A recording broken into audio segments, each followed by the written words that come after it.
My great-grandma taught my grandma taught my dad, and my dad taught me how to make the simplest and most delicious chocolate peanut butter balls ever.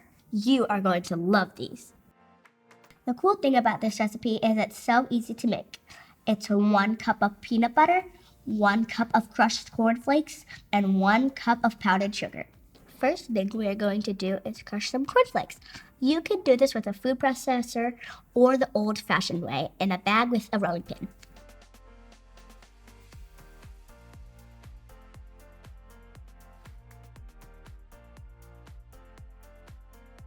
Once they are crushed, we are going to put them in a large bowl. Next, we just add some creamy peanut butter to the mix. Be sure to scrape it all out of there. If you are allergic to peanut butter, you can use sun butter or almond butter. Lastly, we add in our powdered sugar. No need to sift it because we are going to mix it really good with our hands. Speaking of hands, make sure they are washed up and clean.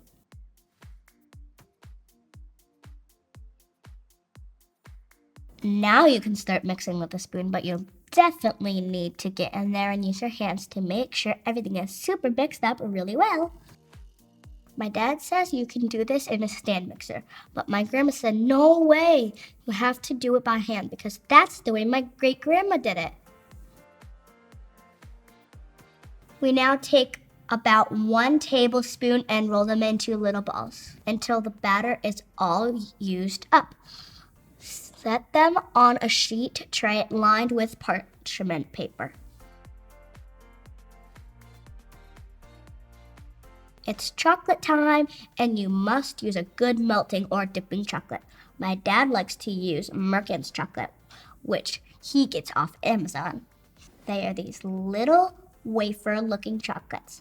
These melting or dipping chocolates have a higher ratio of cocoa butter to cocoa, which is why they set up so perfectly after melting. There are 2 ways to melt chocolate, using a double boiler or in the microwave. We're doing it the pro way by using a double boiler. Bring a pot half filled with water to a very low simmer.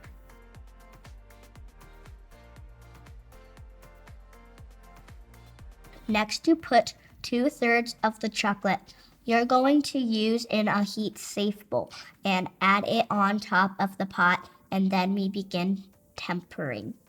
Kids, make sure that your parents help you because you could burn yourself. Be careful because the pot and bowl are hot. So use a towel and then mix it and scrape the sides with a rubber spatula.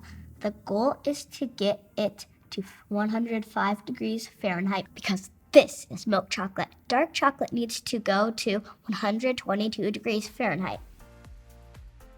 Oh yeah, don't let any water from the pot get into the chocolate or it will seize. When it's melted into the right temperature, add in the rest of the chocolate and mix it until melted to get to the perfect temperature for coating at 86 to 90 degrees Fahrenheit.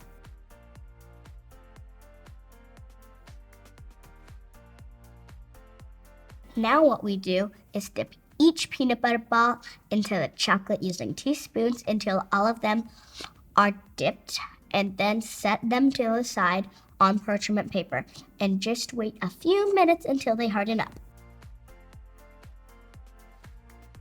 And these are so good when they're in the freezer. Me and my mom love them frozen. They're so good. We are going to share these with my friends and family, so we're going to put them in some cookie tins.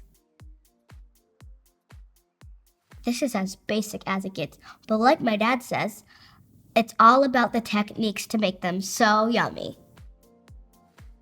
If you love these chocolate peanut butter balls, make sure to turn on the notifications, hit that like button, and smash the subscribe button.